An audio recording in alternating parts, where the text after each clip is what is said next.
So I'll take you straight to the question papers, or to the questions, directly to the questions.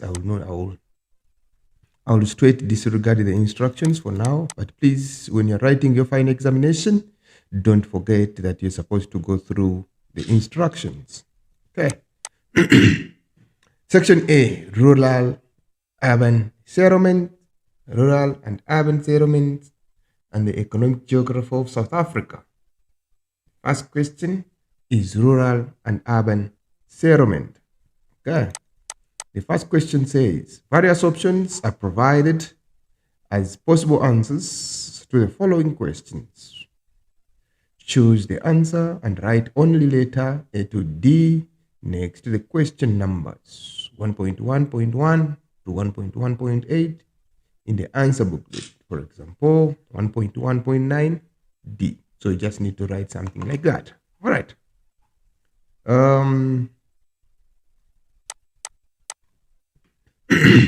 We're looking at 1.1.1. That's where we start from. The rural settlement pattern shown below is rural. They said rural settlement pattern shown below. We are looking at the pattern. Remember, when you talk about pattern, we are only concentrating on two aspects, and that is nucleated and dispersed. Okay, so that is where our concentration will be when we talk about rural, when you talk about patterns. Okay, so that means circular and linear are out. So we are going to consider these two. But I'm saying the rural settlement pattern shown below is which one? We have here an isolated farmstead or a farmstead. And you can see that they are far away from each other. So if the settlements are far away from each other, we say it is dispersed. Therefore, it becomes C. So 1.1.2, nucleated rural settlements are associated with nucleated rural settlement are associated with, you go and look at the options. They said nucleated. That means when people are close to each other in a rural area, what are they associated with? Extensive farming. Of course, it can't be extensive. Extensive means large piece of land. There is no way if people are concentrated to close to each other, you can have free land or extensive land. So that one is out. Fragmented land. So if the land is fragmented, it means it's broken into pieces. Monoculture, that is practice of growing one type of crop, and use of bulk machinery. That one is also out. So the answer is B. Okay. The situation of a settlement is, what is a situation? Remember, we look at the settlement in relation to the surrounding area. So when you look at a settlement in relation to the surrounding area, obviously the answer is going to be C. Okay. An economic factor, economic. You see the gist of the point of the question. It says economic. And then they talk about economic. That means you're looking at the economic situation that influences a situation of a rural settlement.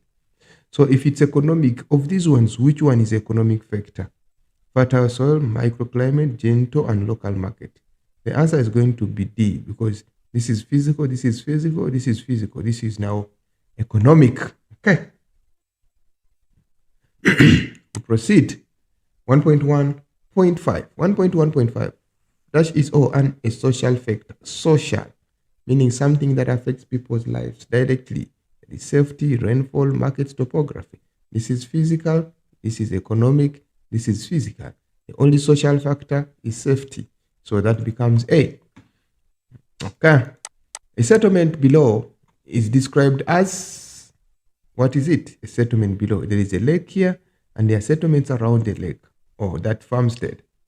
So is it a wet point settlement that is nucleated, a dry point settlement that is nucleated, or a wet point settlement that is dispersed, a dry point settlement that is dispersed? The moment they said dispersed and dispersed, those ones are going to be out, because this is not dispersed, this is concentrated. Okay, around one central place.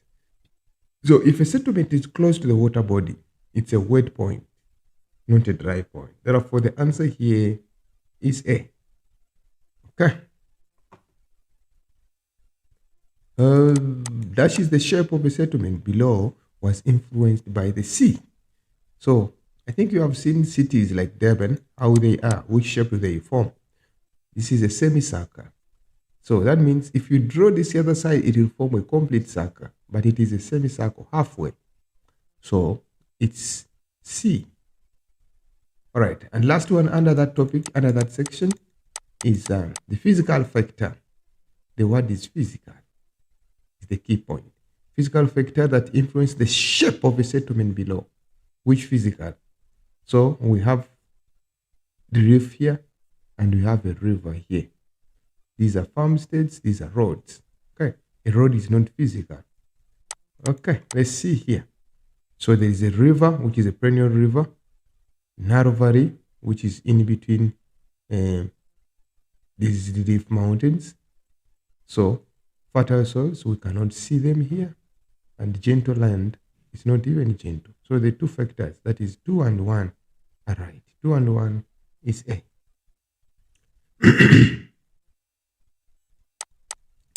We got the next question, which is 1.2 now.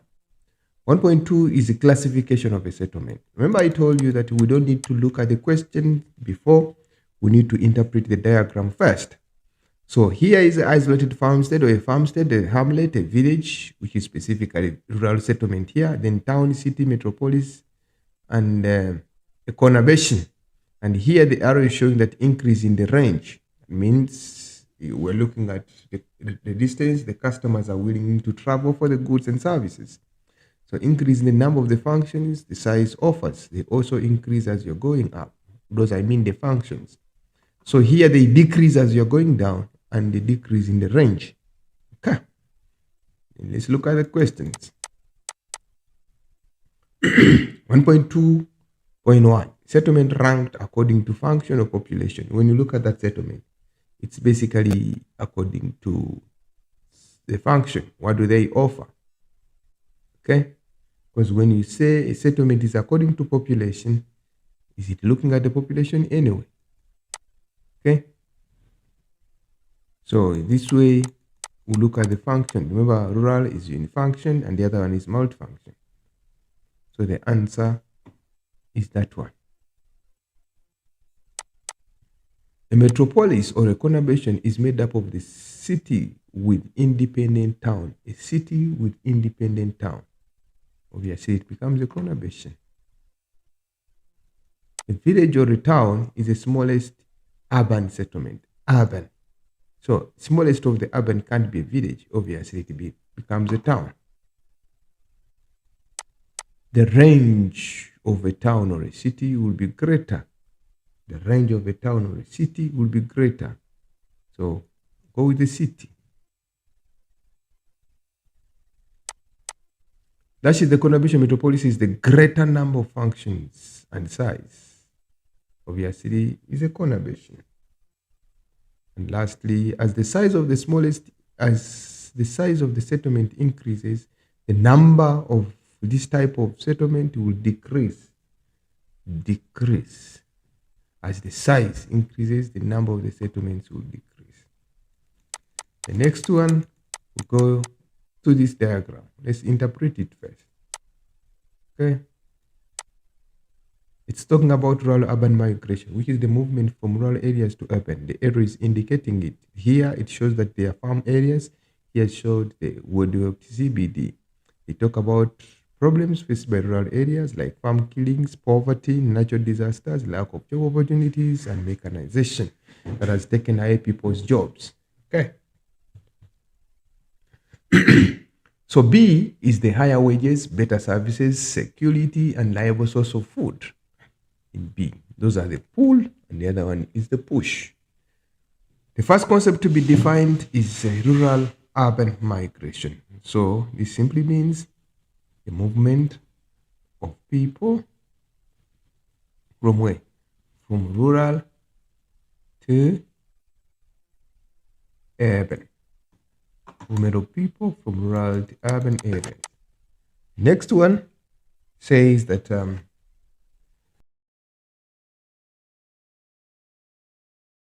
identify one social push factor, pushing people away from the rural area. What is it? Push, but they want only social. that is identified in the factor push social factor in A. So when you look at A here, which one is social? Obviously, the one that affects people's life directly is poverty. Poverty. State two basic services that are more accessible in urban areas than rural areas. So physic two basic services. Like what?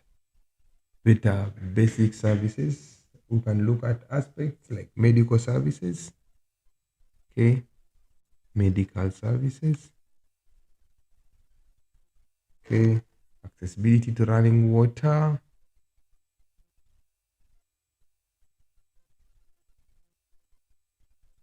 Accessibility to running water. Okay. Basic services like what? Better education. You can talk about better education. It's better in urban areas that makes them accessible. Okay. How can rural migration create challenges for the provision of housing in B? How can rural urban migration create challenges for the provision of housing in B? How does it create challenges? So it will mean that houses are going to be insufficient compared to the number of people. Houses will be insufficient compared to the number of people. You can also look at the fact that overcrowding, it results into overcrowding.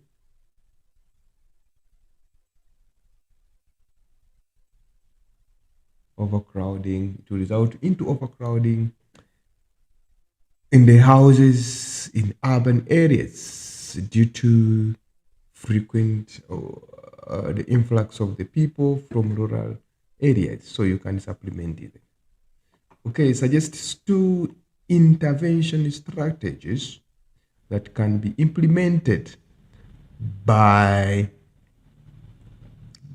to decrease the rural urban migration. In other words, what strategies can be put in place to ensure that rural urban migration is decreased?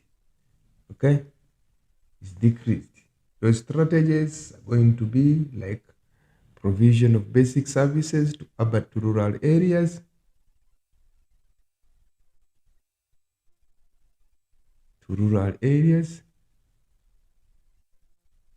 Then you can talk about aspects like industrial decentralization, industrial decentralization, sorry, industrial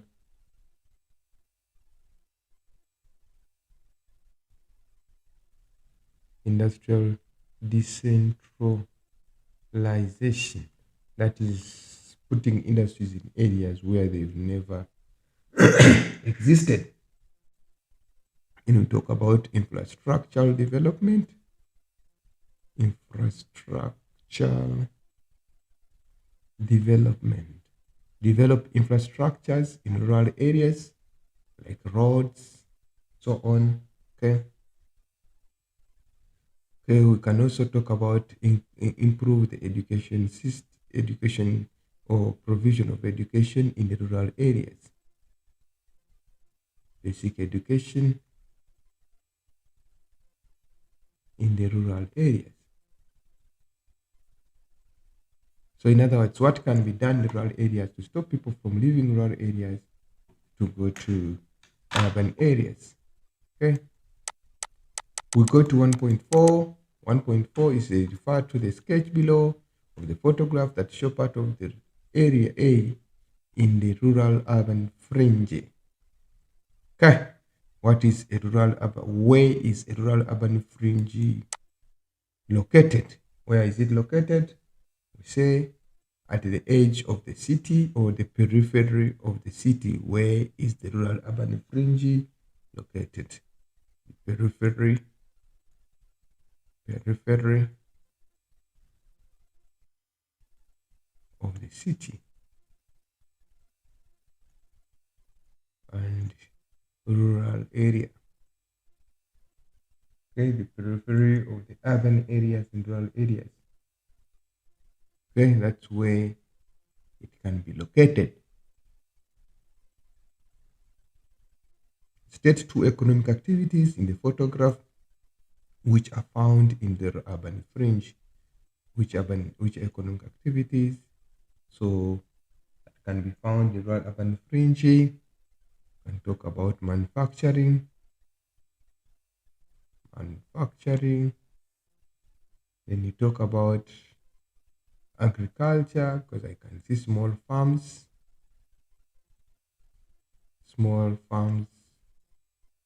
which we know as, you can categorize it under agriculture.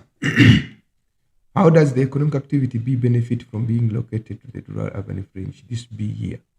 How does it benefit from being rural urban fringe? So if it's there is enough space for expansion. So we'll say enough space for expansion of the industry, then precious parking space,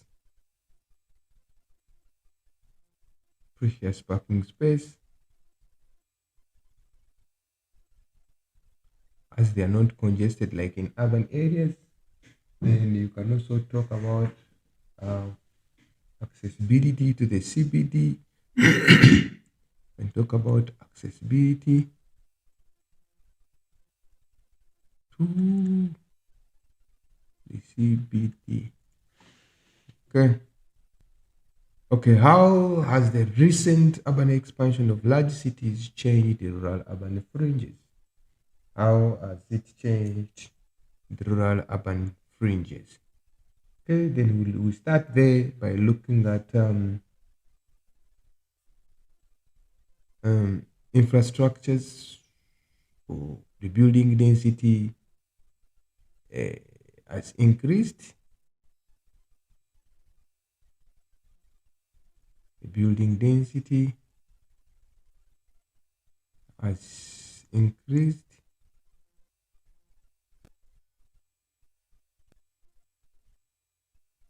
in the rural urban fringe.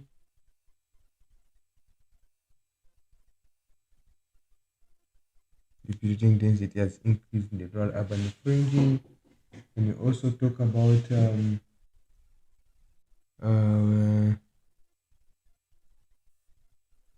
the land value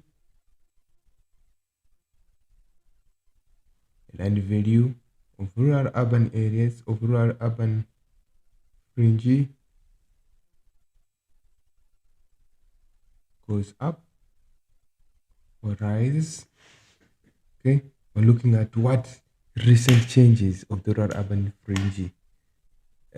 How have they changed the rural urban fringe? When you look at this, then you will see that the space is limited.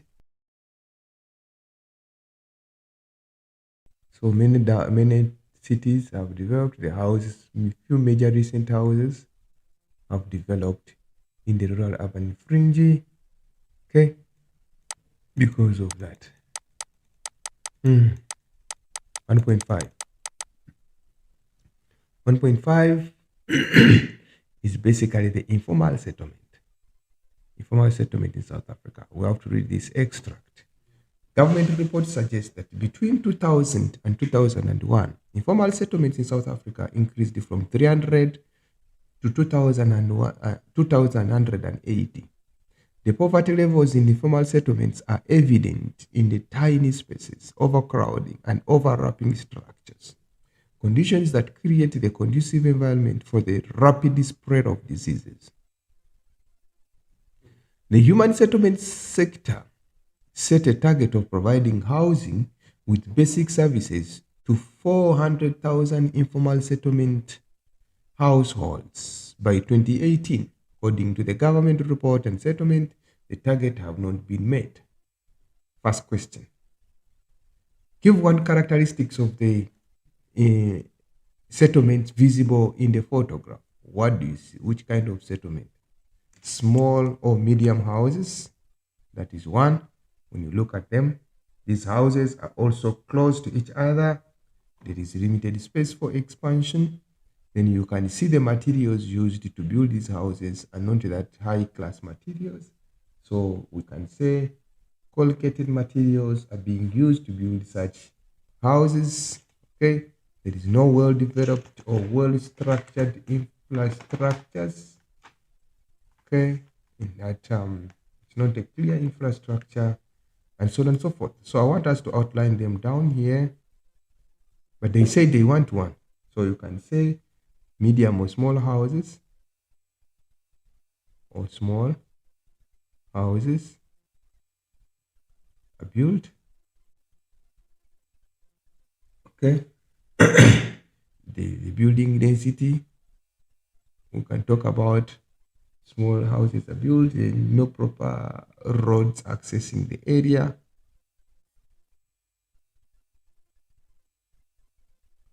Accessing the area. Okay, then you can talk about houses built close to each other.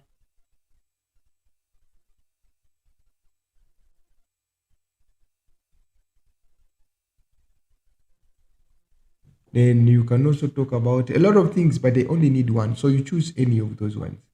Okay, state to negative social impact of informal settlement in the extract. In the extract, what are the social negative impact?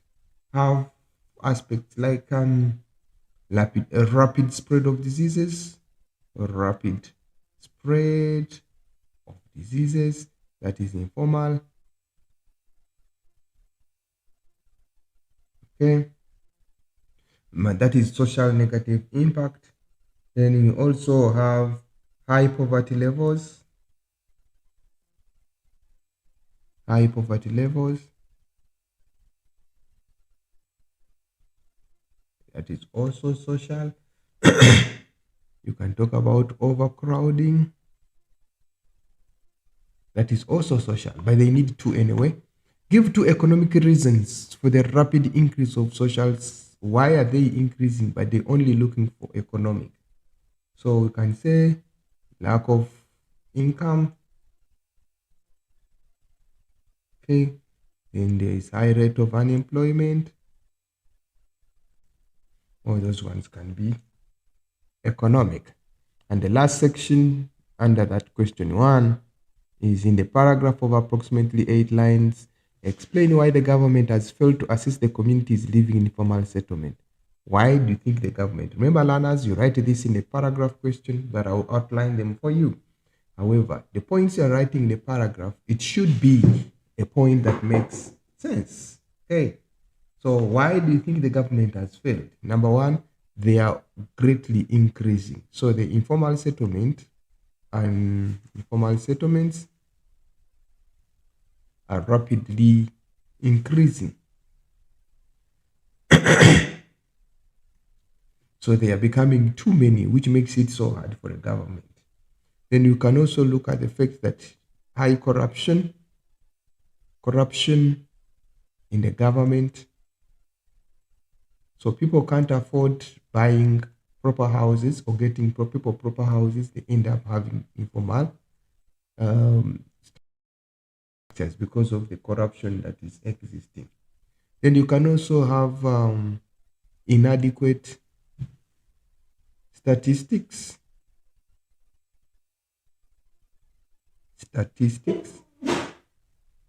about the informal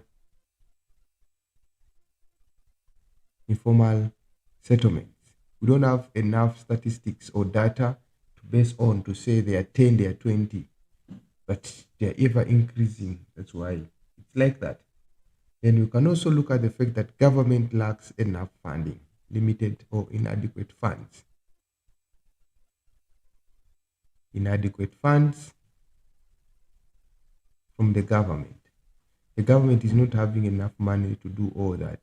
So if you're to build for everyone, you have to spend billions and billions of money and trillions of money to ensure that everyone gets such assistance. So you can look at that and make a paragraph. Okay. We go to question 2. Question 2, we are also just choosing which one is the right. 2.1.1, manufacturing is an example of which one? It's manufacturing. Obviously, it is secondary. Light industry generally located close to the CBD, away from the residential area, near the raw materials, and near the bulky raw materials. So all these ones are wrong. The only option is A.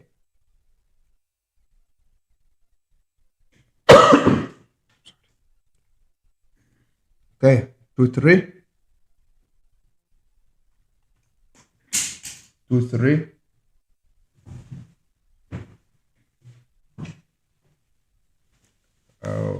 We're looking at 2.3. 2.3. An iron and steel plant is an example of which kind of industry? Is it a footloose, break of bulk, raw material oriented, or market oriented? So that 2.13, I feel the answer is C. Okay, the sketch below is that an example of which kind of industry? We're looking at this sketch 2.4.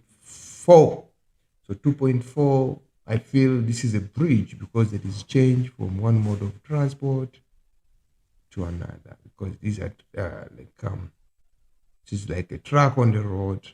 This is from offloading from the containers and so on and so forth. This model is like B, which is bridge, which is the break of bulk. Okay. A bakery is an example of which kind of industry? This is what you call a market oriented, because you have to locate them close the market as bread gets, or those bakery and the bakery products get spoiled so quickly. Okay, 2.6. This illustration below is an example of which it's Wi-Fi, internet. This is what? This is ubiquitous, which is D. Remember, we say they can be anywhere so long as there is market. Okay. An oil refinery is an example of which kind of industry? Oil refinery, that is heavy industry, which is B. Okay. Heavy industries are characterized by, let's check, high level of air pollution. Obviously, that is true. So wherever there is one, it can be right. So this and this is okay, and this one, but this one is out because it is only having 2 and 3. There must be a high level of air pollution. So the second one is their location on small land. That one is out. So wherever there is 2, it's out. So that means we eliminate this. Okay. And we eliminate, this one is already eliminated. So what are we remaining with? With D and what? And B.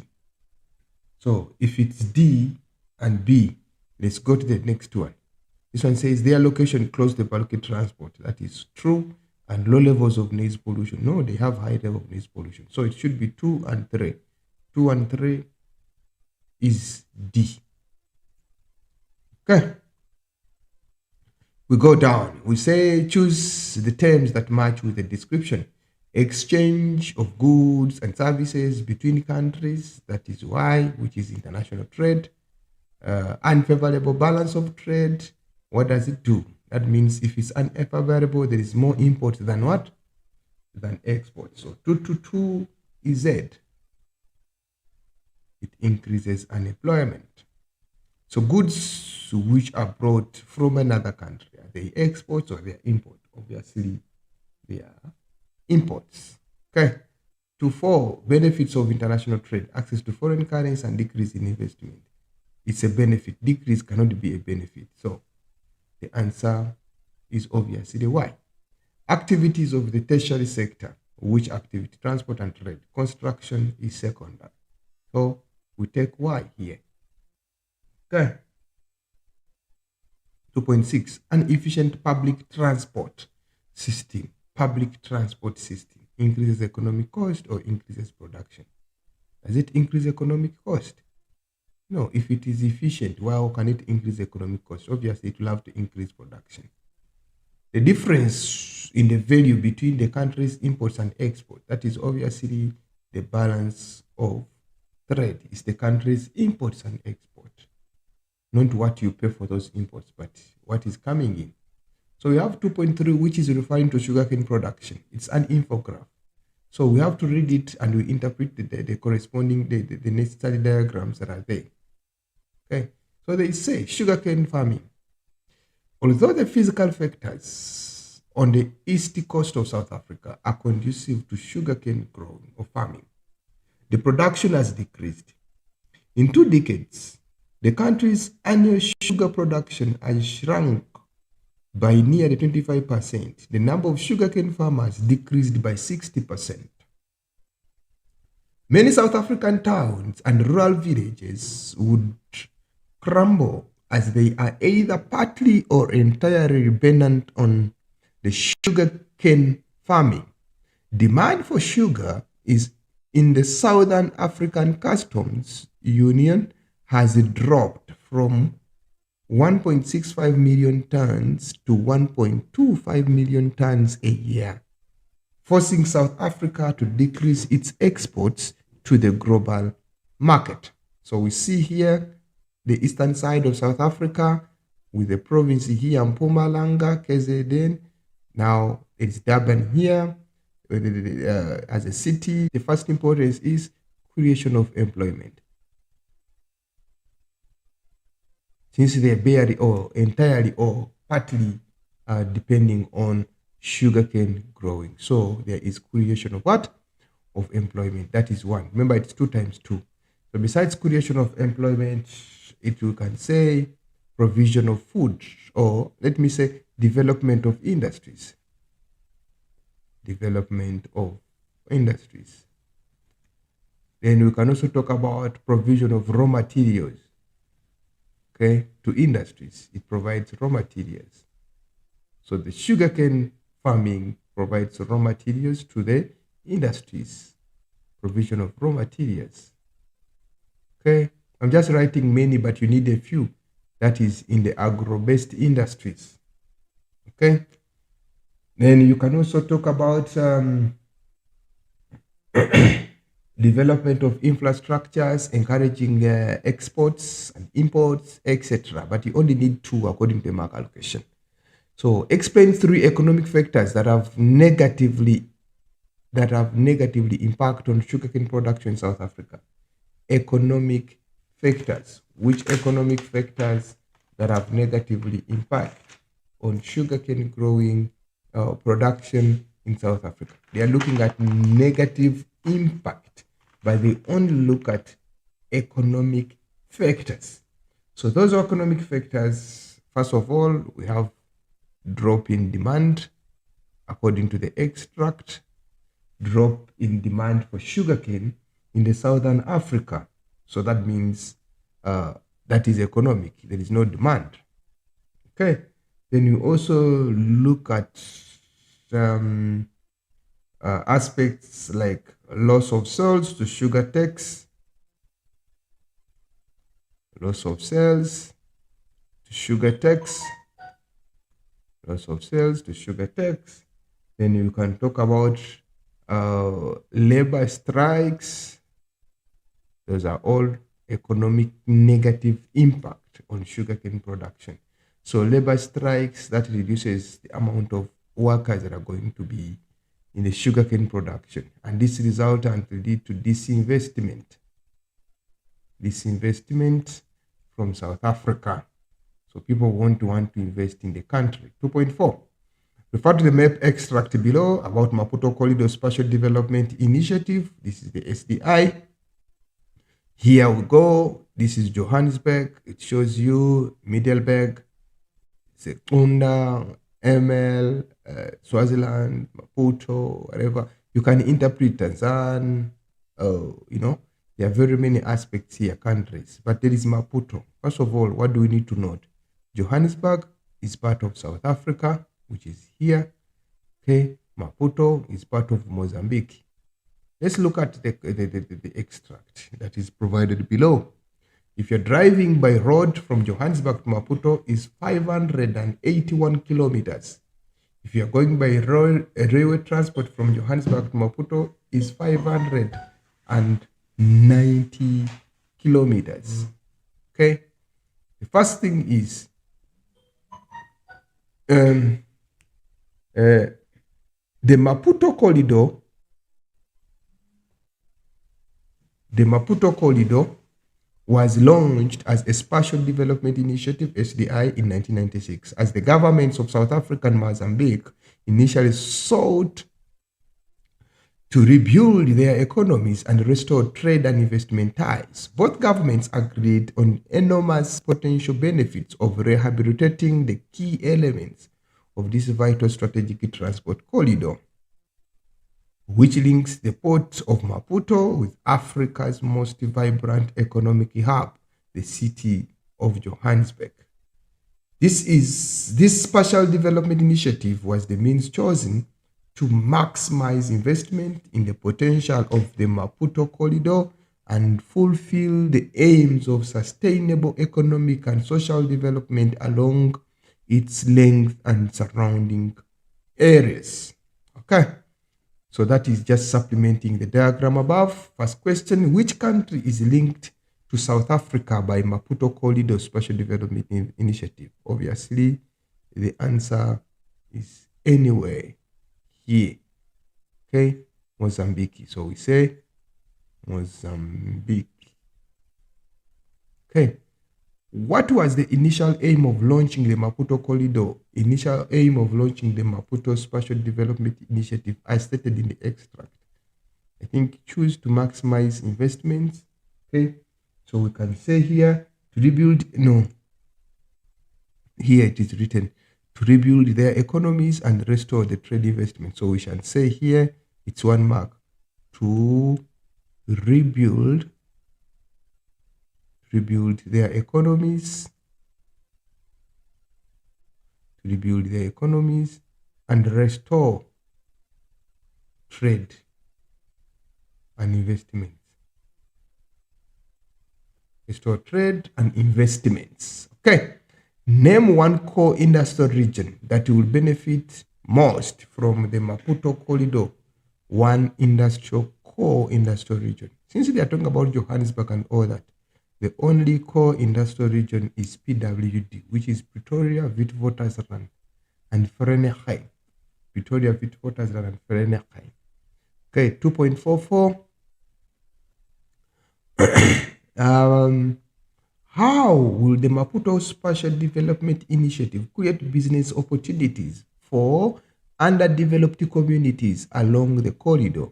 How will the Maputo corridor, that spatial initiative, create business opportunities? Okay, it will attract investors because there are well roads developed in terms of infrastructures, and if investors come in, they will help to develop the underdeveloped communities to its potential. So attract investors to come to the region or to the countries.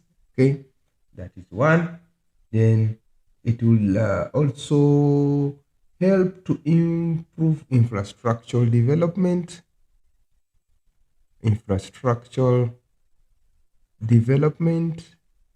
Like roads, that are going to be built, like that corridor N4.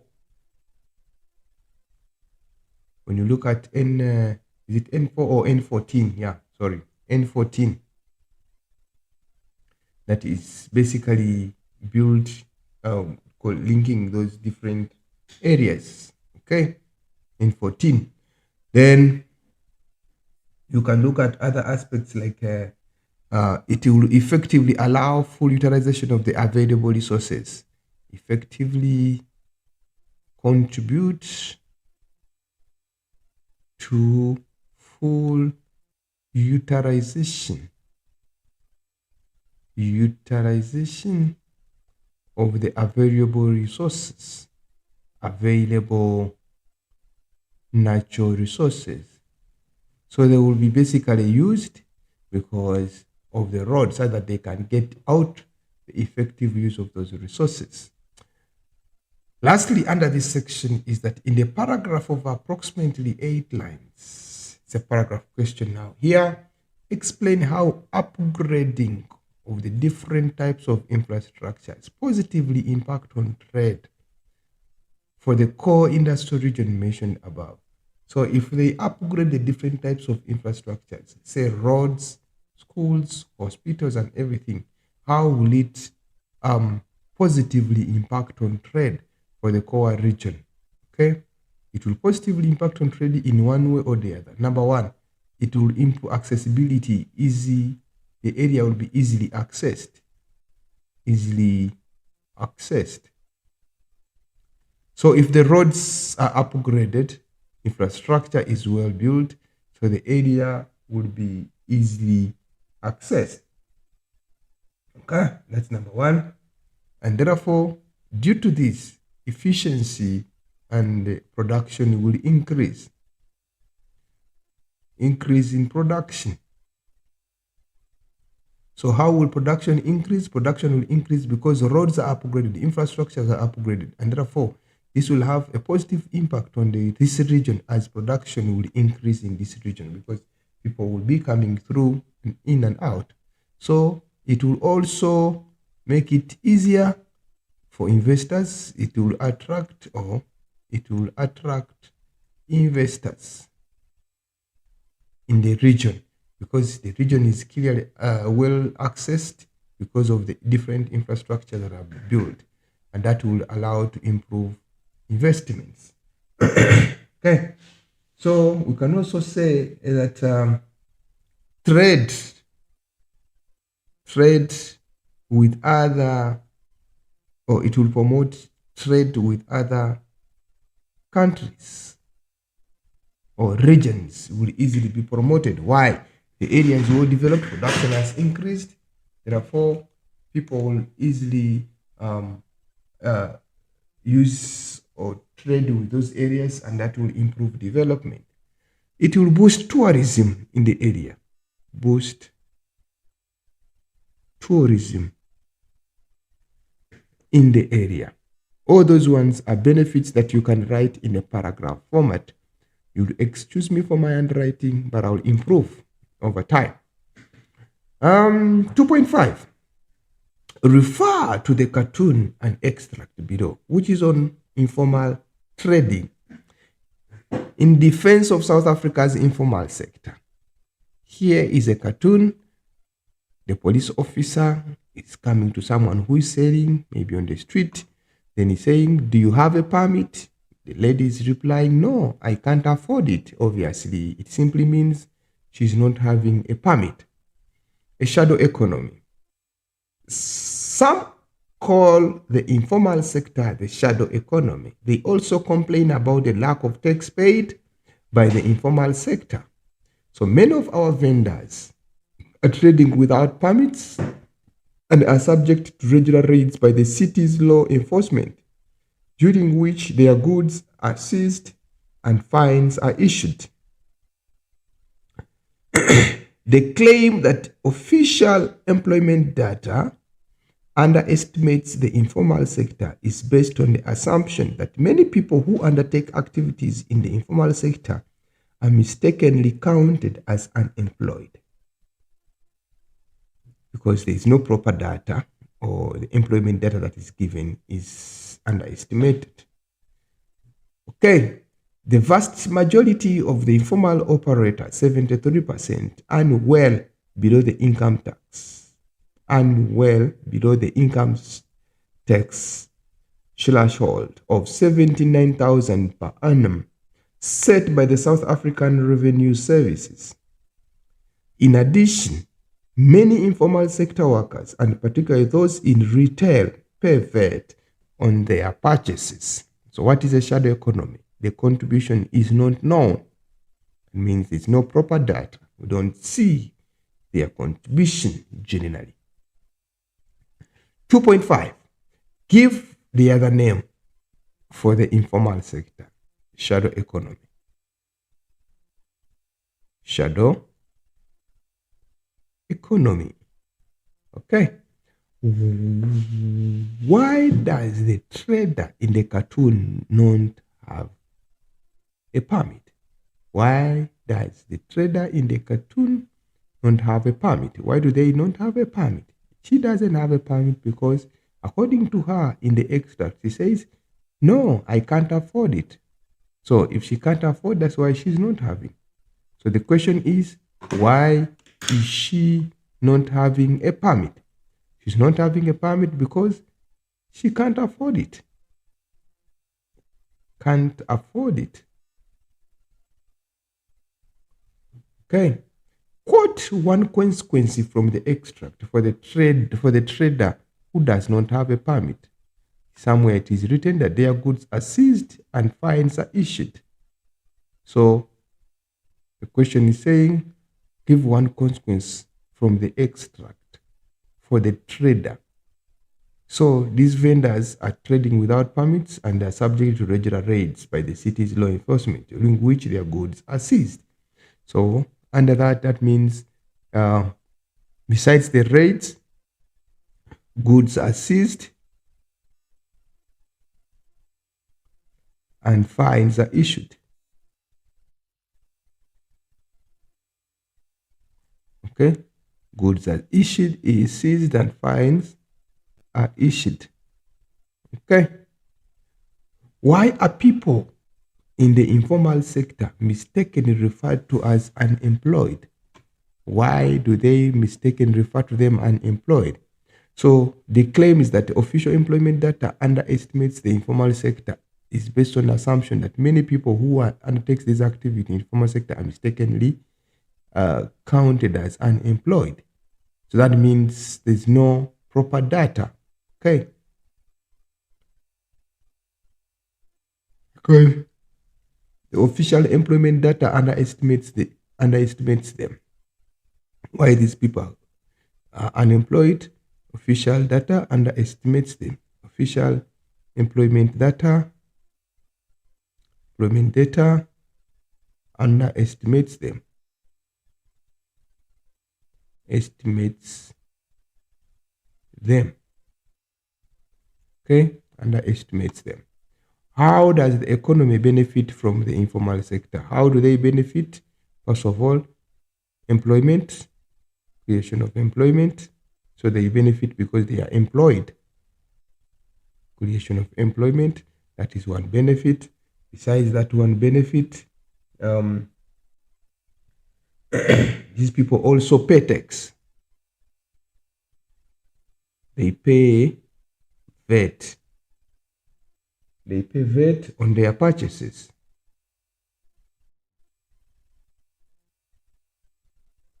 They pay VAT on their purchases. Okay. On top of that, you can have others selling of cheap goods to the people or making goods accessible to the people, etc. 2.5 suggest 3 incentives that the government can provide to regulate the informal sector. What can the government do? So we say building formal stores for the traders. So they should build stores for them where they can put them such that they can be regulated, or they can regulate this informal sector. Okay. So we have seen that in the cartoon somewhere there, she said she can't afford. That means it is expensive. So what can we say? The government can subsidize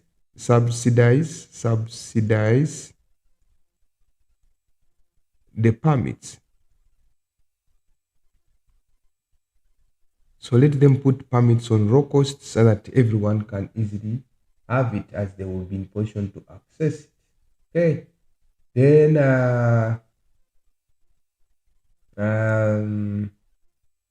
we can say,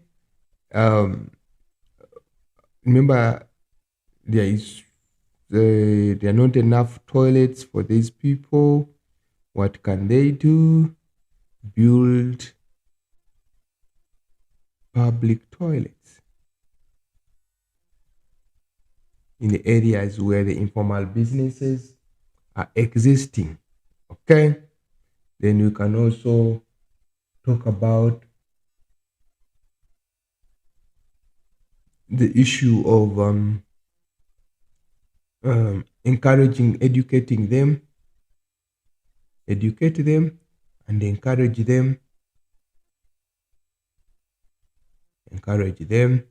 to formalize their businesses. Maybe some of them do not know. Okay, then you can also through. So that marks the end of our question 1 and 2. Unfortunately, I couldn't do this section B because I'm sorry for that, but I will let you know when I'm going to do the section of map work. Okay, thank you so much. Have a blessed day.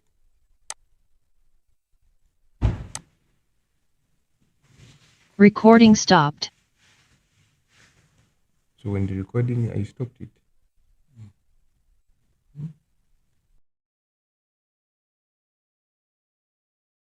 So let us look at industrial centralization and decentralization.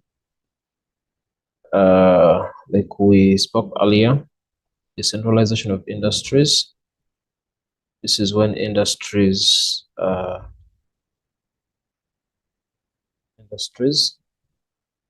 move away from the core regions to the other areas. So that is decentralization, meaning like we saw industries could cluster in one particular area because of the given factors. So to decentralize is like those industries now they are dispersing away. For example, if I can illustrate it here, this could be a core area and we have a variety of industries in this particular point. Meaning now this industry they need to start to move away and they could locate to point B, move to point B, point C, point D, point E, point F, so X, W. So you could see. So by doing this, we refer to it as industries and businesses decentralizing or moving away from the core areas to other places. Industrial centralization. Now, with centralization, where industries move to one core area, they move to one core area. It's like they cluster in one region. So this could be a centralization.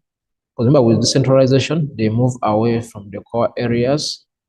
Then to centralize, like all industries now are moving to one given area. This is to centralize. All right, now we want to see the advantages and disadvantages, firstly, of industrial centralization.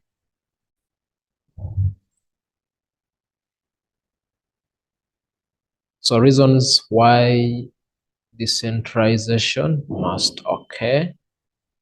They say there is uneven spread of financial resources and services in South Africa. So instead of industries clustering to one area, so it is emphasized that these industries need now to spread to various areas, and as well, job opportunities are not evenly spread within the country. Because with industrial centralization, you find that jobs are only focused in particular areas and others are being left out. That is why if you come this other side, for industrial decentralization. If industries are moving to such areas, choose the color here. If industries are now moving to such places, it means that there will be job distribution in so many places instead of jobs only focusing to this particular point here. Because with this one here, with centralization, we see jobs are focused in a particular area. But if we compare with decentralization, jobs are spreading to different areas. That is why, secondly, they said another reason for decentralization was to try to distribute jobs evenly within the country. So let us try to look at the advantages of centralization of industries and businesses. Like if industries are focused in one particular area, how is that an advantage? They say the first one, for major industries, areas are highly developed. So meaning because of centralization, there will be high development of industries. And secondly, there's a multiplier effect when similar industries are cluster, meaning a lot of goods are being produced, resulting into high demand and as well high expenditure. People are having more jobs, also increasing their incomes, which results into more demand for goods. Also, good infrastructure and communication is being promoted when industries are clustered in a particular area. So meaning that that area, they'll develop better infrastructures and as well good labor market. So industries won't struggle to look for workers because they know if they're within a given area, many people would cluster in that particular place, resulting into high job creation. The disadvantages, rural areas and outlying areas remain underdeveloped because, like we mentioned, if industries are only focusing to this given area here, it means that the surrounding rural areas will be left underdeveloped. And they say housing shortage in core regions because of industries centralizing, time reaches and there is shortage of accommodation for the workers due to high population or due to high number of people that are clustering to that given area. Talk about rural towns decline because now there is no more active youth and as well no more active businesses. Most of the businesses are situated in the core areas, meaning that rural economies will drop. There are no customers, no businesses, which affects the economy, and high levels of pollution and environmental degradation in the core areas. So we know that the more the industries, the more the pollution, which will affect the environment negatively. Then, if you look at industrial decentralization, reasons for decentralization here, they say decentralization may be required by government to stimulate growth in outlying areas. Like we did mention here, when industries decentralize, it means it is going to as well develop these areas here than before, because before these industries, so these areas were underdeveloped. But because of decentralization, it will stimulate the economic growth of these outlying areas other than focusing in a particular place. Another reason, there will be depletion of resources, meaning in such areas, resources might be finished or might no longer be enough to accommodate the industries. That is why some industries try to move away to other areas which could have maybe more resources. And third, they need to reduce transport costs by going closer to the market. So that's why most industries have now decentralized to look for customers or to move close to the customers to avoid on the transport costs and the product no longer in demand. So some move away because they no longer have a lot of customers. What could be the effects of decentralization of industries? They say job losses may occur when companies close down where they left. Remember, now if companies are moving away from the core area, for example, at A, if they are moving away, it means they are closing, definitely moving to other places, meaning they say jobs in these areas are going to be lost. I think we saw this like for example during COVID, where most companies closed down, which resulted in too many people being jobless, and as well more employment opportunities where these companies relocate. If they move away from area A and relocate to area B, it means now will be more jobs for the local people in such areas. Outlying rural areas will benefit from improved infrastructures, which becomes now an advantage. So that is about industrial centralization and decentralization. Let's look at the tertiary economic sector, key concepts.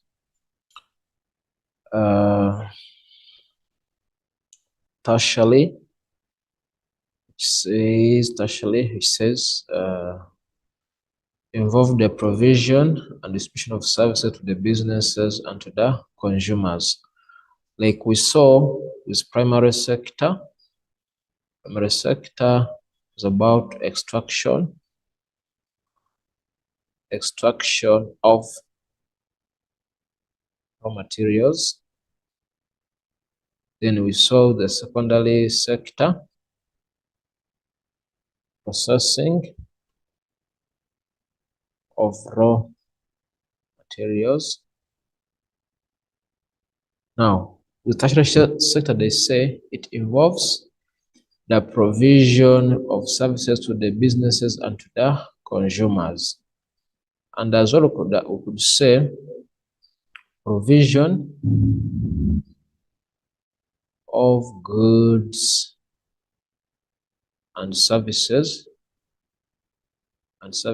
to the consumers. So this is with the tertiary sector. So there is provision of goods and services, meaning the primary sector, secondary sector, and tertiary sector, they are interlinked, meaning raw materials move from the primary to the industries, they are processed into goods, then goods are going to be taken to the tertiary sector, where they will be provided to the consumers. So that is why tertiary sector involves the provision of and distribution of services.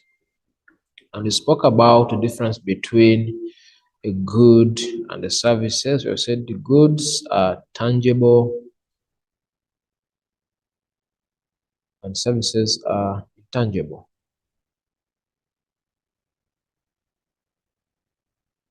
The services. All right.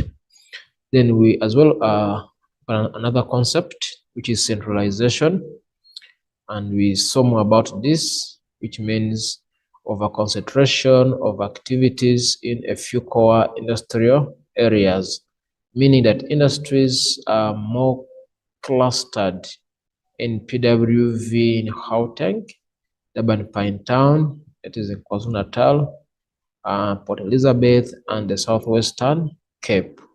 So there are more industries that have clustered in those four major areas. That is what we said regarding centralization, industries concentrating in a given few core areas. Then the decentralization, where industries move to outlying areas which are underdeveloped. Like also we did show, this could be core areas. Industries try to move out of these areas to the outlying areas. So centralization industries are all moving to one core area. Then decentralization, industries, they move away from the core areas. Then trade, the exchange of goods for money. Like we saw, for example, if countries are dealing in export trade, they sell goods to other countries and in return they get money. In local trade, the exchange of goods and services within the country. Sometimes we can as well call it domestic trade, where we are selling goods within our boundaries or within the boundaries of the country. Then we look at international trade, which is the exchange of goods and services between two or more countries. So this includes examples, export and import trade, where exports, countries, they buy from other countries, and exports, countries sell to other countries. Balance of payment, the financial statement showing the value of a country's transaction with the rest of the world to show how much was, for example, South Africa received after selling to other countries, or how much it spent when it was buying from other countries. So that will be the balance of payment. And balance of trade, the difference in value between the visible and invisible imports or exports. Then exports, goods and services that are sold to foreign countries. Then favorable trade balance occurs when exports are greater than imports. Then we say it's favorable trade because we know the more you sell, the more money comes into the country, which makes it more favorable. But if you are buying more, that means you are spending a lot of money, and if you are selling less, so we shall say the country will be experiencing unfavorable. Unfavorable, this is when the imports are greater than the exports. But when it is favorable, this is when the exports are greater than the imports, meaning the country benefits more when it is selling to other countries, which means more money is coming to the country. Then foreign exchange, the money paid to South Africa by other countries, get dollars, pounds, etc. So meaning if South Africa, let's say, trades with countries in the USA to be earning dollars, or in UK, those especially pounds or euros, among others. Then imports, goods and services that are bought from foreign countries. If we give an example, for South Africa buying clothes from China, that would be import trade.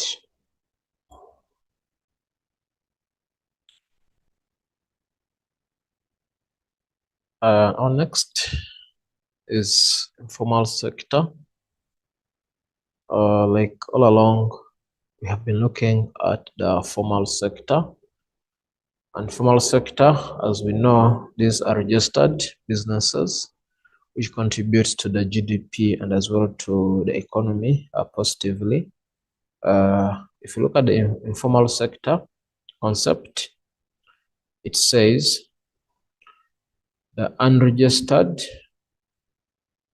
and the unregulated sector of the economy, meaning we're looking at businesses that are not registered by SARS and they don't contribute directly to the economy of the country. That is why we're going to say they are unregistered and unregulated, meaning their incomes, the costs, supplies are not regulated by the government. So they do things their own way.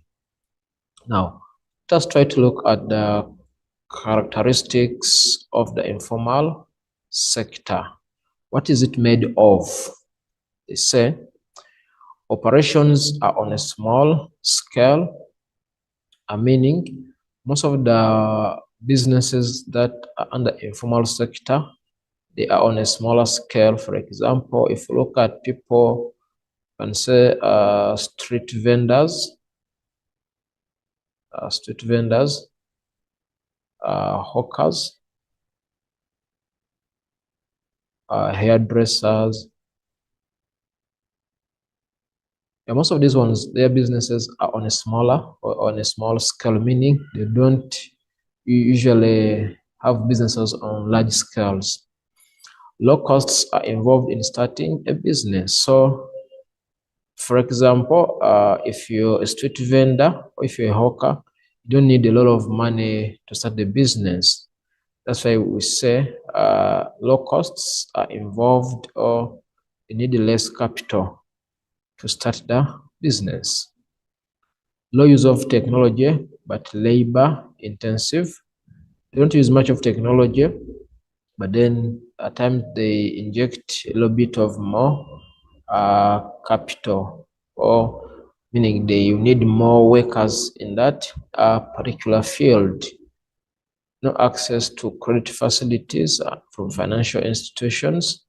So this becomes a challenge to the informal businesses, whereby you don't have access to financial institutions such as loans, because of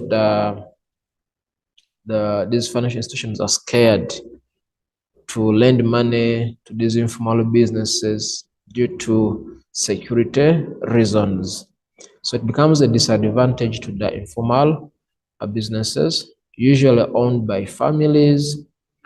So since they're on a smaller scale, you may find a family owning a small business. So it goes on like that. They do not pay any income, or they do not pay any income tax, like we mentioned.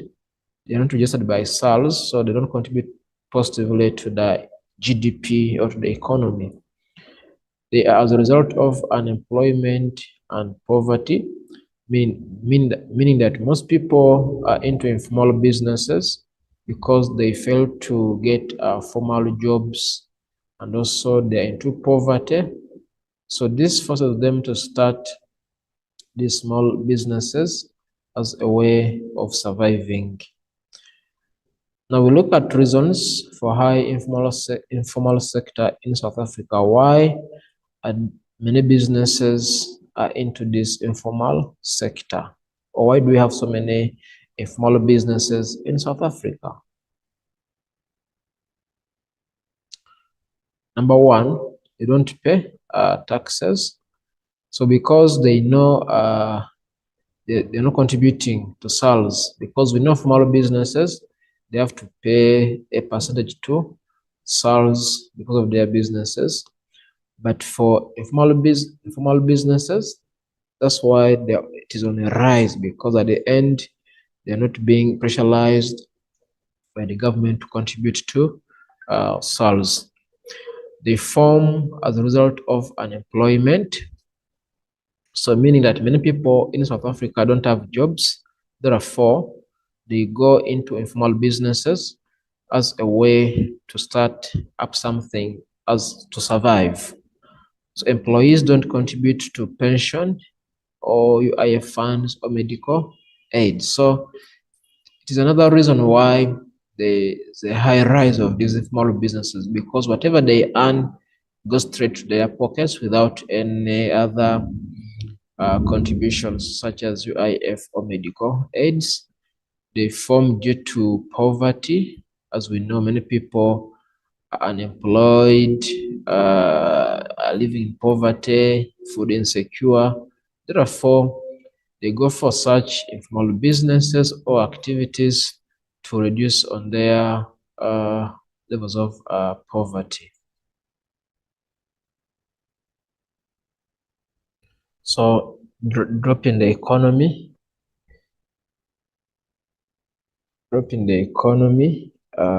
as well resulted in high rise of informal businesses in South Africa, meaning that the economy is no longer able to support growth. Therefore, people have resorted in starting their own ways of surviving by coming up with informal businesses.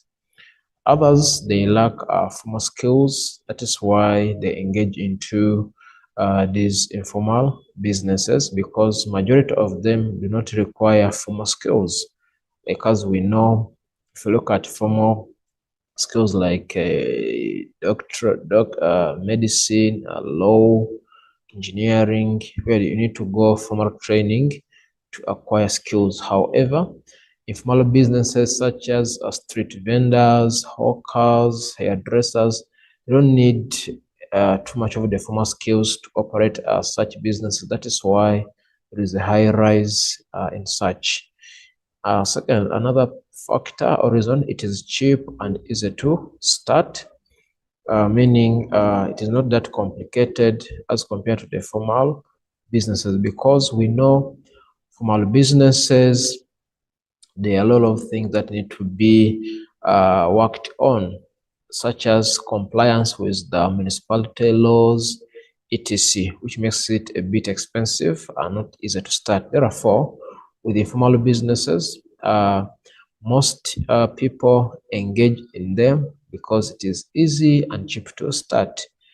Mechanization in farming causes many people to lose their jobs, because we know mechanization, where tractors or machines are replacing people, meaning majority do no longer have jobs, which means they have to find other means of surviving. That is why they resort into starting their own businesses.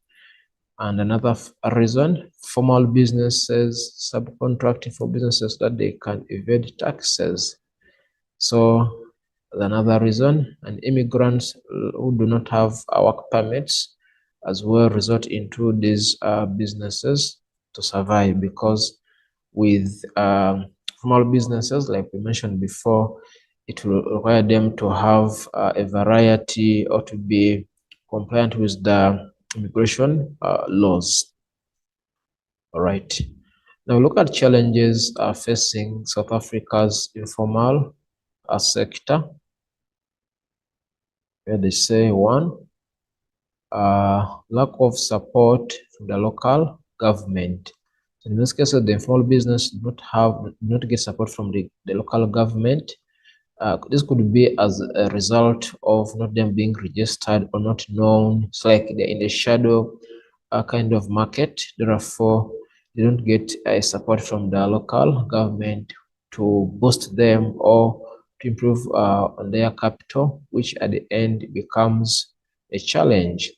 Secondly, another challenge, irregular and low income, meaning this month you might be selling your magwinyas and you end up getting, let's say, 600 rands per week.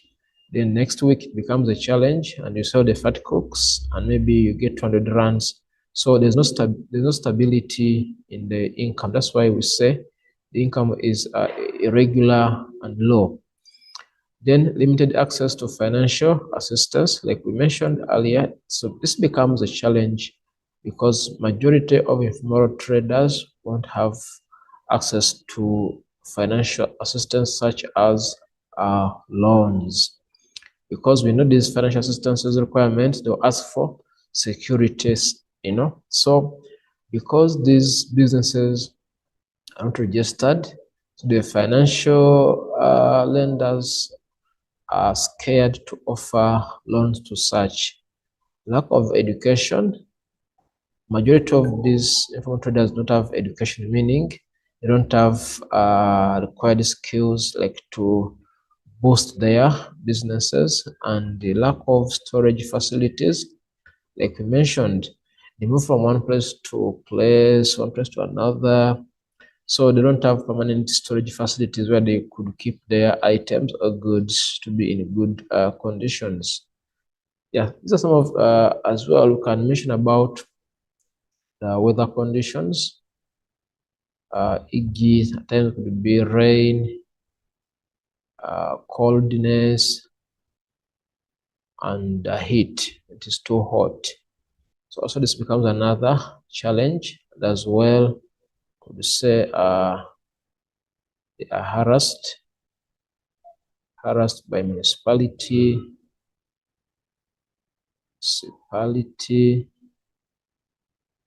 which becomes another challenge among other challenges. All right.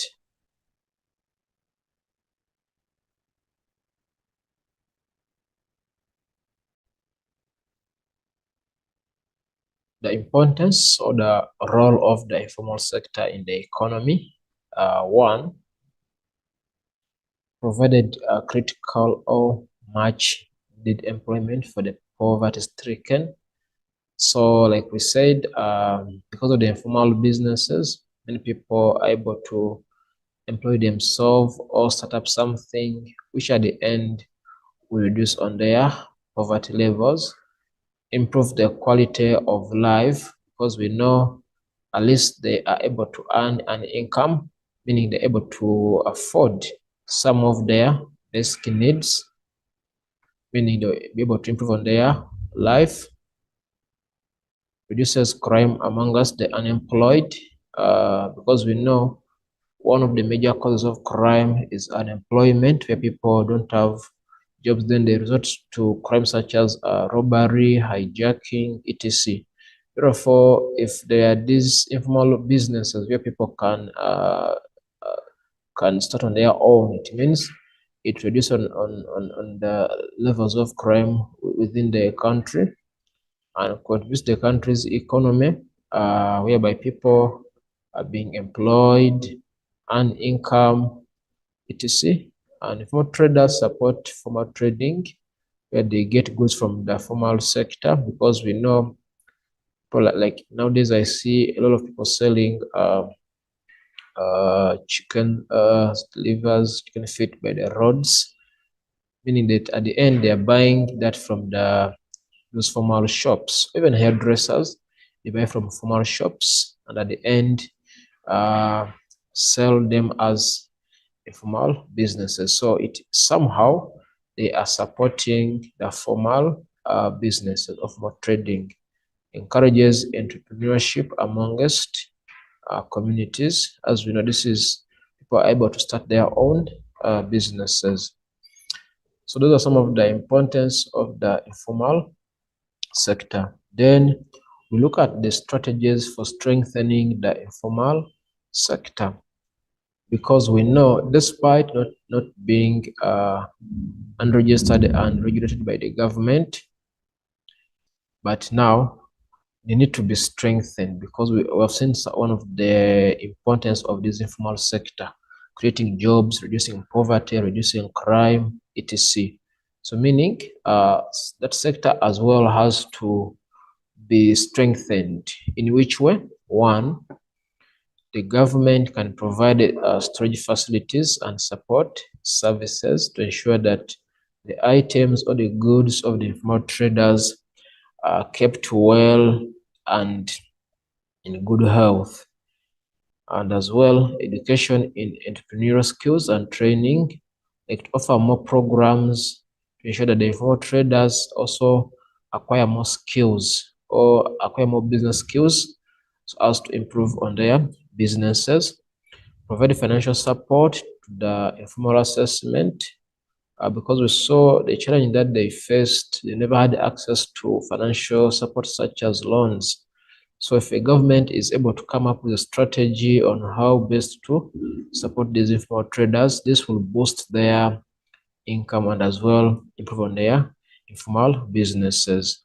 Allocation of a site and services for informal sector, because one challenge they faced was they didn't have permanent working premises, meaning that at the end they will be working all over in the sun, the whole day, in the rain, the coldness. If the government is able to allocate a site where they could do their activities, that would be a boost, because that means they will be stationed in a particular place where customers will as well develop confidence in their in these informal traders. Registration of the informal sector. I think this could be another boost if they are registered. That means they as well will be able to get more support from the municipality or from the local government. And partnership must be created between the informal traders and the formal businesses. So those are some of the strategies that can be implemented to support the informal.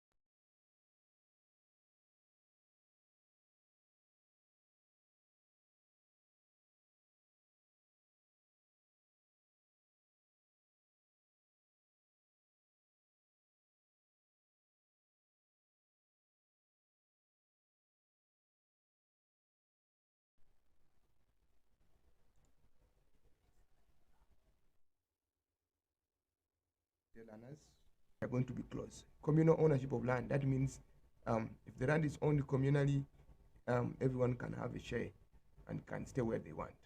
So I'm looking at the possible options here, and I'm looking at B to be the possible option. Because when I look at communal ownership of land, everyone is allowed to settle on that land. That means they can be on that land in that communal setting.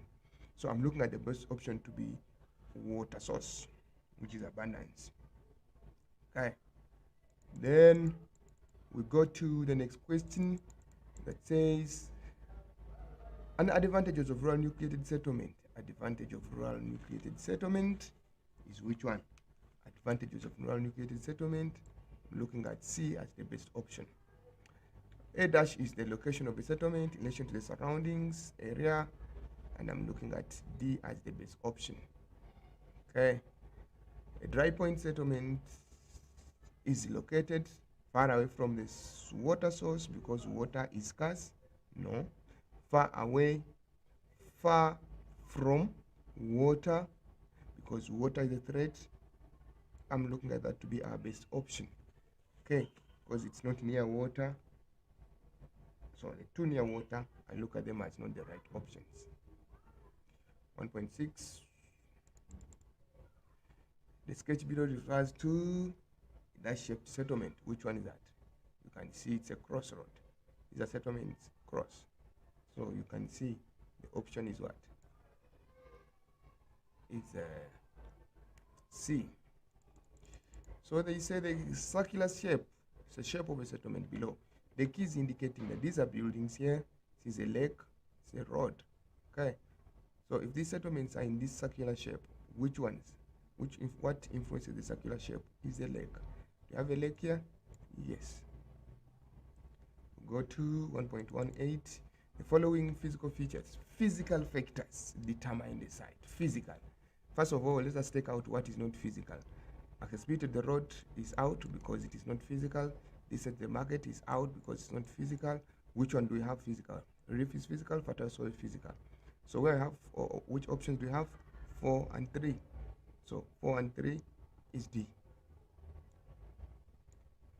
Okay.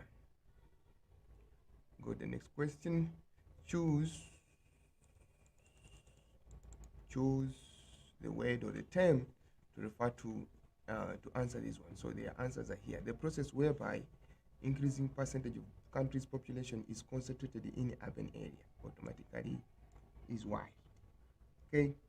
Increase in the number of people living in urban areas. It can't be red because that is the pace. But increase is going to be population growth. Okay. Look at the next option, 1.23.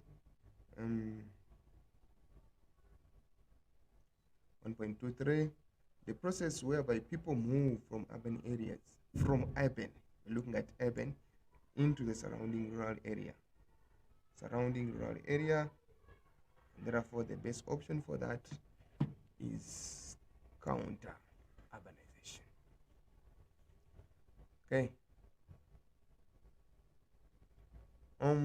Increase in the actual physical size of the urban area is urban expansion. Okay. Unplanned spread of urban area, urban spiral. Okay. Decrease in the number of people living in rural area. Is it rural urban migration or rural depopulation? Let's check out. automatically is the population. Okay.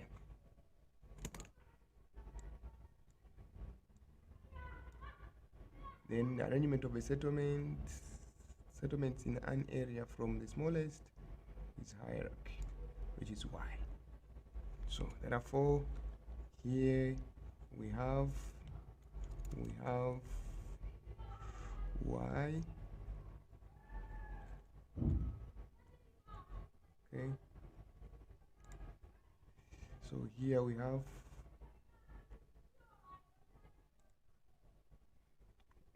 Y, Z, Z, Y, Y, Z, and Y.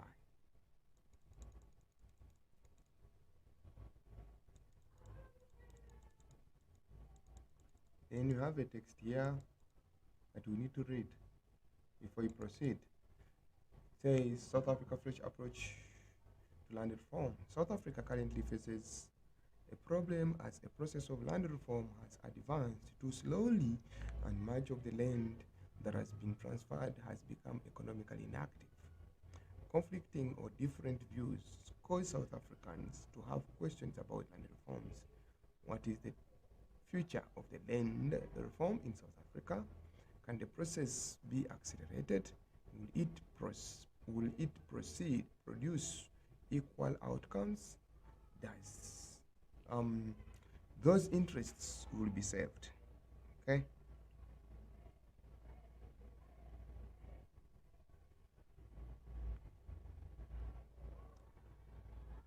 At South Africa's Agriculture Congress, a panel discussion on the future of the land reform agreed that when it comes to successful land reform, intense negotiations and compromises are necessary. Okay, unnecessary.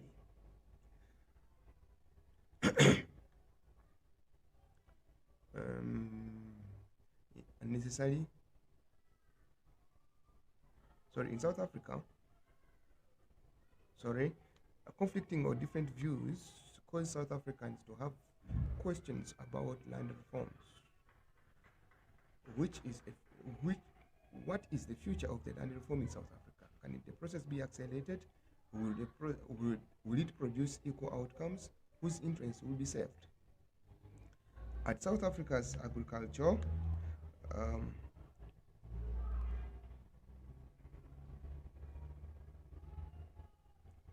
at, at a South African Agriculture Congress, a panel discussion on the future of the land reform agreed that when it comes to successful land reform, intense negotiations and compromises are necessary. This is in keeping with the three pillars of land reforms, namely redistribution, tenure, and reinstitution. Land reinstitution provides a challenge as funding needs to be allocated to compensate dispossessed communities for land previously lost. Well-managed land reform can create assets for the poor, stabilize relationships, and promote development. On the other hand, if it is poorly managed, it destroys assets, causing poverty and communities to be weakened. Okay? To weaken the economy. So poorly managed, they are showing you here in this picture that if it's poorly managed, you can see people are dispossessed of their land. The land is lost, it's grabbed. Okay, everyone is grabbing the land. Then here, if it's well managed, people are well settled, economic activities will take place, settlements will be taking place, and so on and so forth. Okay. The first question is, what is land reform?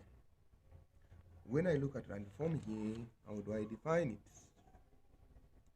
Okay, land reform is going to be defined as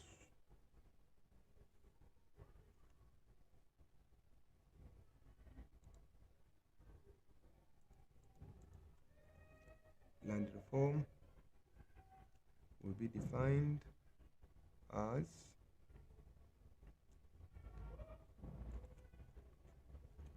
sorry, my pen is acting up. land reform will be defined as revising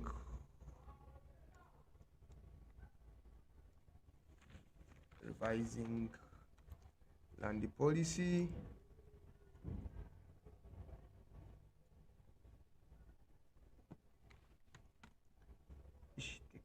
this technology is acting up.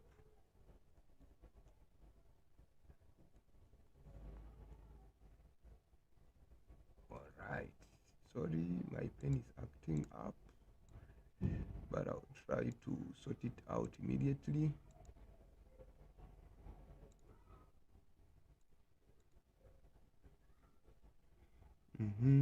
So what do we say? It's the revising of land policies. Revising of landing policies.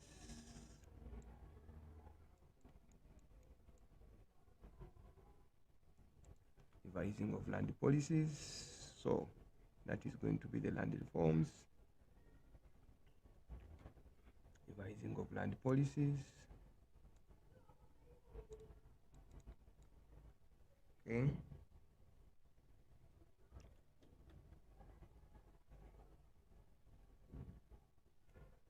Revising of the land policies. So we come here. The next question says, according to the extract, what is the benefit of well-managed land reform? According to the extract. So we go back to the extract and we check the benefits. What is the benefit? Somewhere when you read the land reforms here, they are telling you that well-managed land reform can create assets for poor, stabilizes relationships, and promote development. So the answer comes from here. So this is where we get our answer for this question. Okay, then we proceed.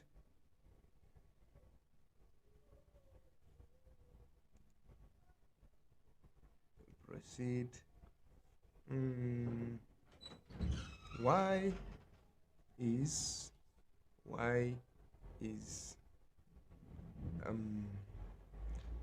land restitution considered to be a challenge? Why is it considered to be a challenge? We check there and see why is it considered to be a challenge. How is it a challenge? We go back here.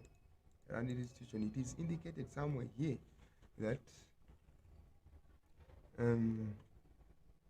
this is keeping with the pillar of the reforms, namely these three pillars, and then they said land restitution provides a challenge as funding needs to be allocated to compensate. It's a challenge because funds are not readily available to compensate, because funds need to be allocated or funds need to be available. So it becomes a challenge because the funds need to be available, but in most cases it be available. Okay, we got the next one. Which is B now. B saying, how does this B here illustrate the successful of land restitution? How is it illustrating? You can see here agreement has been reached. So when you check A, you can see that there is grabbing of land, things are flying away, people are dispossessed of their land, their property is now thrown away. But here, where there is agreement, you can see that settlements are well established. So that means, how does B illustrate successful process? Because settlements are well established, farming and other activities are going on well on the land, infrastructures are also well developed on the land, which signifies that really it has been a success. Than here, where you see things are flying away because there is grabbing of land, people are dispossessed, the farm is disrupted. But here it's well established because a decision has been reached. Okay, we go to 1.34. Which factors caused the process of land reform to advance too slowly? Which factor? Why is it advancing too slowly? Which factors? So we need to check on the factors from the extract, or we can think of some others that might not be there. But when you check, you'll find out the factors that have caused it to be advancing slowly is the fact that conflicting views about the land reforms. So it is very slow because, number one, there is still conflicting views. There are still conflicting views about the land reforms. People are not sure if really it will benefit them or not. So such a factor has caused it to be too slow because of conflicts. Number two is having different interests. People have got different interests to be served. I think when you even check the extract here somewhere, it says that will the people, those interests, will they be served? In other words, there are different interests. Others are thinking that it might not work. Others are thinking that the future land reforms in South Africa will change. So the different views, because different views are existing, it retards the process or it slows down the process. Then you also still look at that there is still a very big gap between the poor, between the owners of the land and those ones that are being or want to buy the land. So we look at the fact that there is different views. We look at the fact that it's conflicts. We also look at the fact that there is still a gap between the current owners of the land and those ones who are willing to buy. In other words, there's still a gap between the black and the white people. Okay. 1.35. Explain the social benefit of the well-managed land reforms. Social. The question is looking at social benefits. So if you talk about social, what do we talk about? It helps to reduce poverty. Poverty will be reduced. Remember here we write it in a sentence.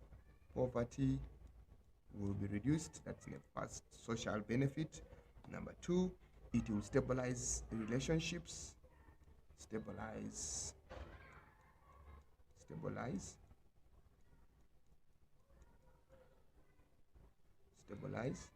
relationships.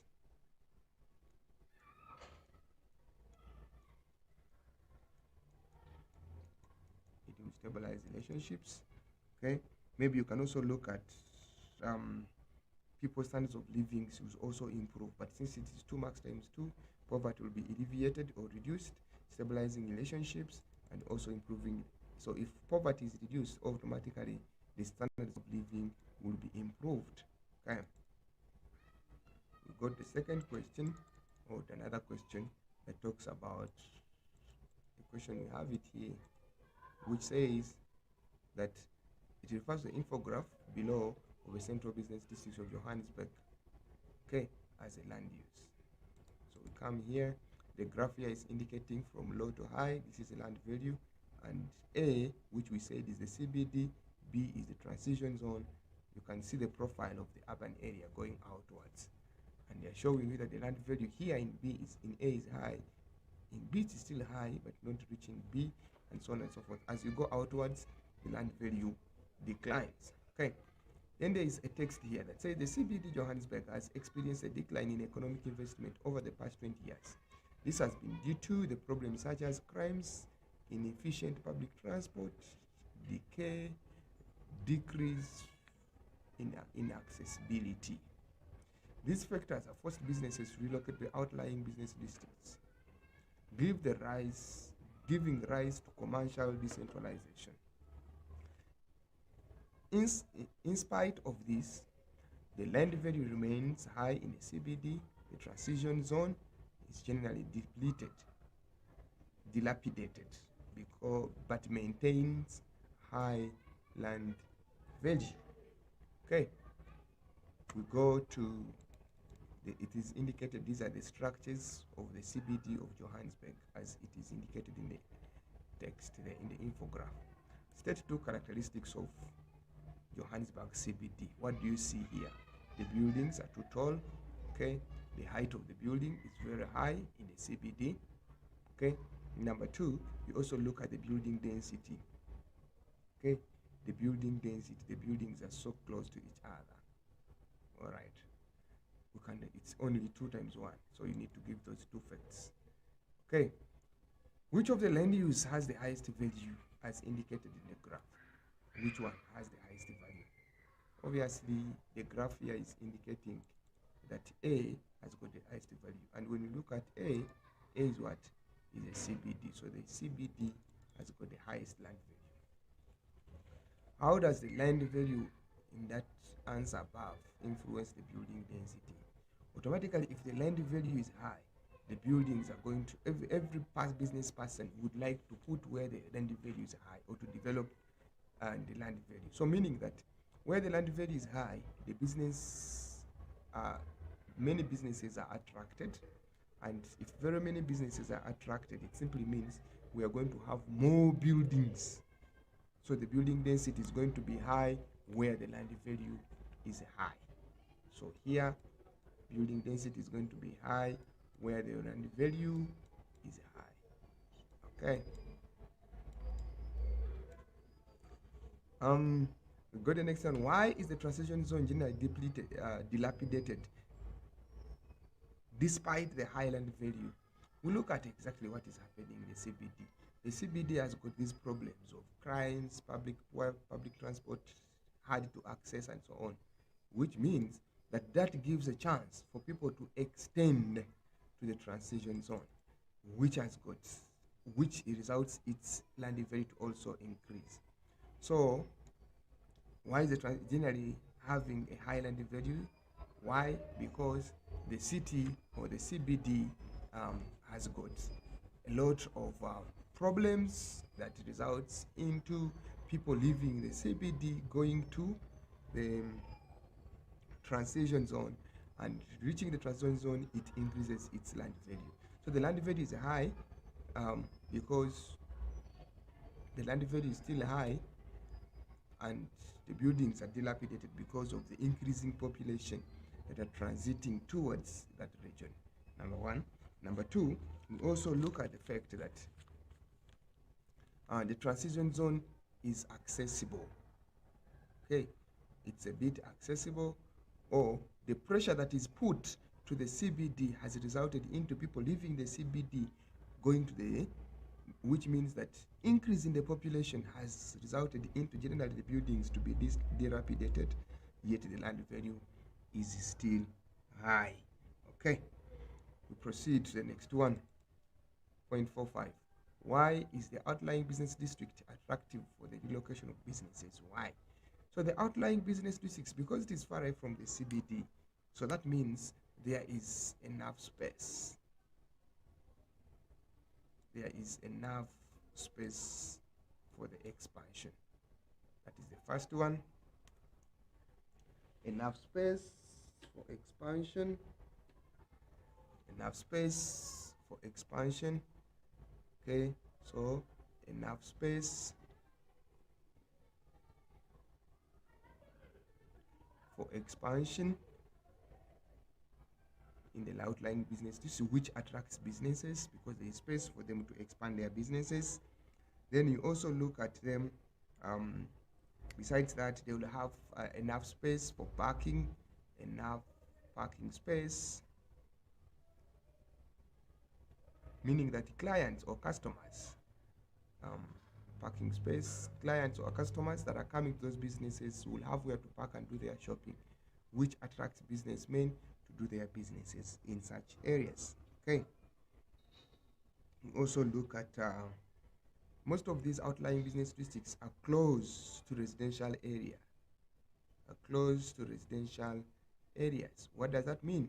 That residential areas will give market or provide market for the goods. So it becomes the slash hold for the businesses, and therefore it will attract more and more businesses to be operating there. We'll go to the next question. Next question is about the informal settlement. Here is saying that the recent flooding in Itequini and the surrounding areas has claimed hundreds of lives. Families were displaced from their informal settlement, worsening the housing problems many already face. Rapid urbanization and government failure to deliver sufficient formal housing are among the driving forces behind the increased number of informal settlements. So the unavailability of the suitable land for housing is due to limited progress made with regards to the land policies. This in turn is slowing down the ability of the local governments to provide sufficient housing in areas that are not prone to disasters like flooding. The result is that a quarter of South Africa's urban population is living in informal settlements built wherever people find open space that are prone to disasters. They lack basic amenities and infrastructure, such as proper roads and stormwater drainage system. Many informal settlements are situated near water sources and low-lying areas, so which increase flooding risks. Okay.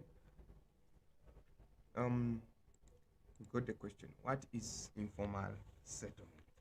Informal settlements, these are settlements or built-up areas that are unplanned, built-up areas that are unplanned, built-up areas that are unplanned, built-up areas that are unplanned, and houses are not compliant with the current planning and building regulations. Unplanned built-up areas or settlements where the buildings are uncompliant to the current planning and building regulations. Current planning and building regulations. Okay, current planning and building regulations. Okay, the next one is quote a reason from the extract for the increase in the number of informal settlements in eThekwini. Why are they increasing number of informal settlements in eThekwini? Then we come here. The first quote you're going to have is rapid urbanization. The next quote is going to be that the government are failure to deliver sufficient formal houses. Okay, so the two reasons that we can have is rapid urbanization,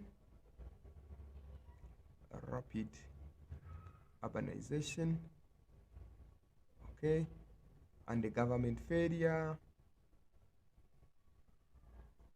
to provide formal housings.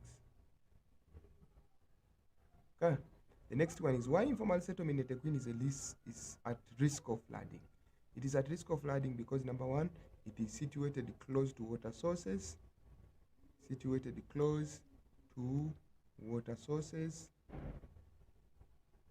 And in low-lying areas.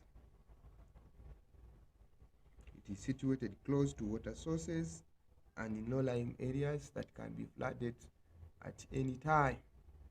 The next question is 1.5. How would the lack of proper roads negatively impact the emergency services to reach the formal settlements in times of disasters like flooding? Now, we look at these areas not having infrastructures, proper roads, and so on. That means such areas are hard to reach. Areas for informal settlement become hard to reach or they become inaccessible. So at times of disasters, it will be difficult for them to reach those people that have been affected, which really will result into negatively affecting the informal businesses. So because they lack proper roads, it means it will be hard to reach, or they will be inaccessible for them to do or to prevent them from being affected. The last one is a paragraph question.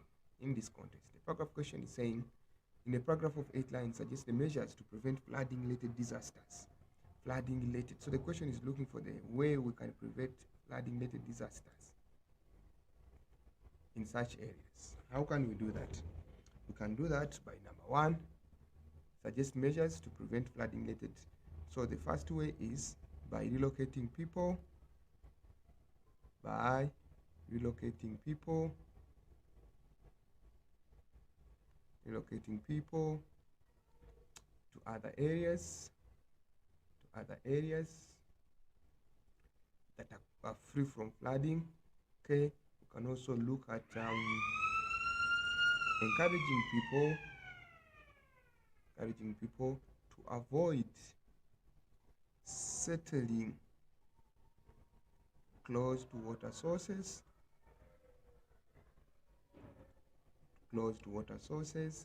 and also in the low-lying areas that can be flooded. Then by the government accelerating the building of formal houses,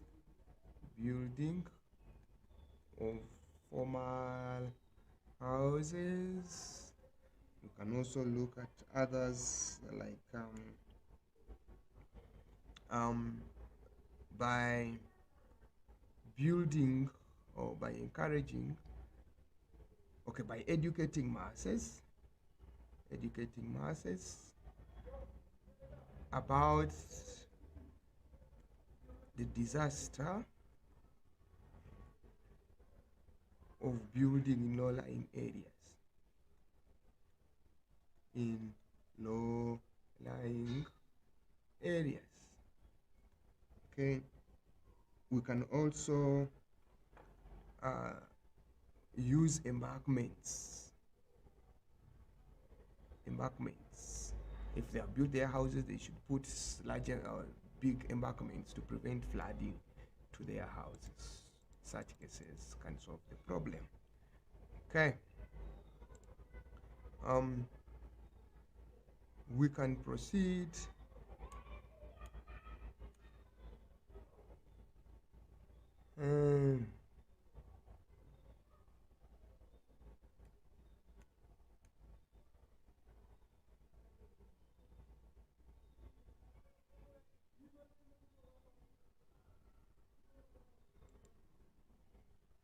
to the next question.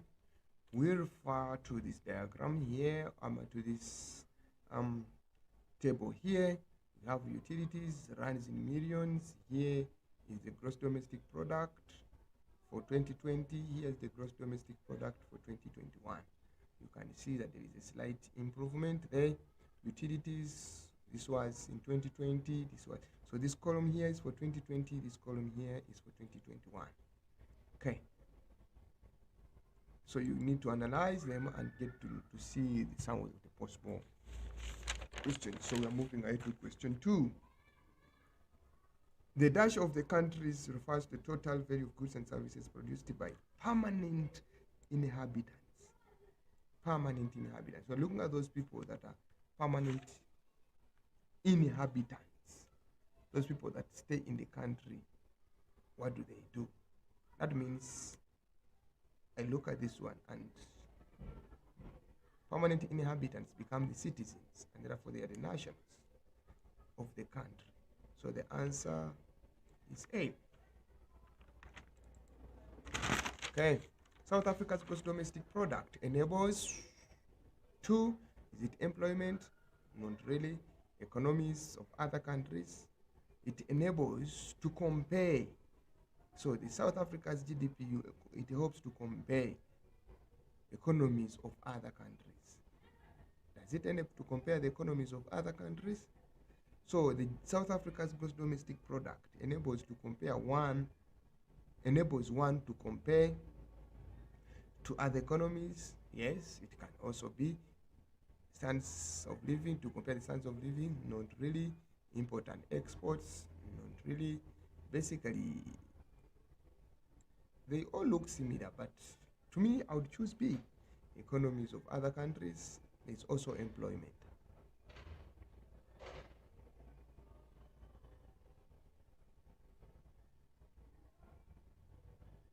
So you compare your country's GDP so that you can look at what how are you performing in relation to other countries. So your performance will determine. That's what I look at, and that's what I see. The primary activity that contributes most to the GDP, according to the diagram, which one contributes most? They are saying primary activity. Is this primary? No, that is not. Agriculture is primary, service primary? Not. So there are two primaries that we have here, agriculture and mining. So we go here. Agriculture here is 127,114. Then mining and 200. So the only answer that suits there is mining. So we look at mining as the best option. Okay, so the answer there is D.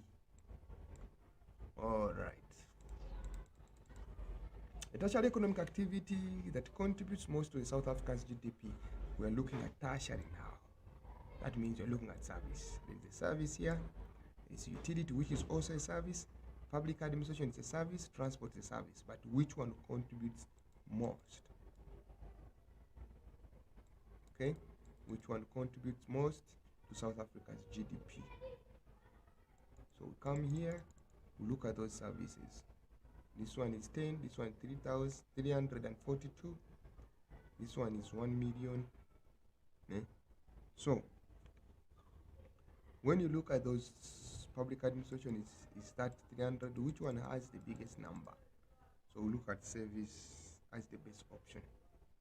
Okay, construction is an example of which activity? Is it primary, secondary, tertiary, or quaternary? Obviously, this is a secondary activity. The economic activity that showed the decrease from 2020 to 2021. We're looking at economic activity that showed the decrease from 2020 to 2021. Let's see. 2020 to 2021, 2.16. We go back here.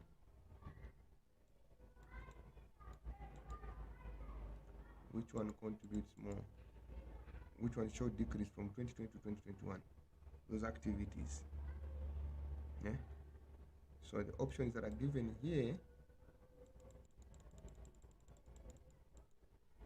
utilities, service, construction, or it's agriculture. Let's check here. You can see agriculture from this to this. This one is not there. This one is there. But which one works? So when you look at that, I look at agriculture to be the best option here. Okay.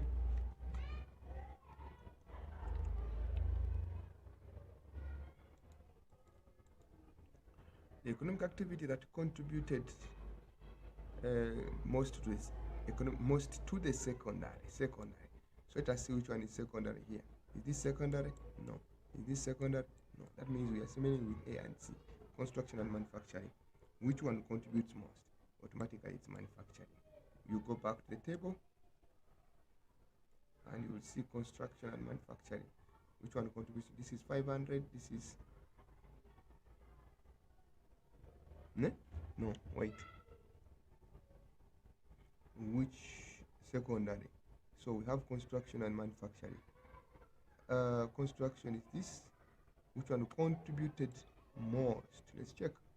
Which one contributed most in 2021? Most in 2021. So we check here. 2021. It's this column. So which one contributed most? This is 114. This is 506. So which one contributed most of the manufacturing and construction? Automatically it's manufacturing. So the answer, sorry, there is manufacturing. Okay, it's not, yeah, it's manufacturing. Okay? Yes.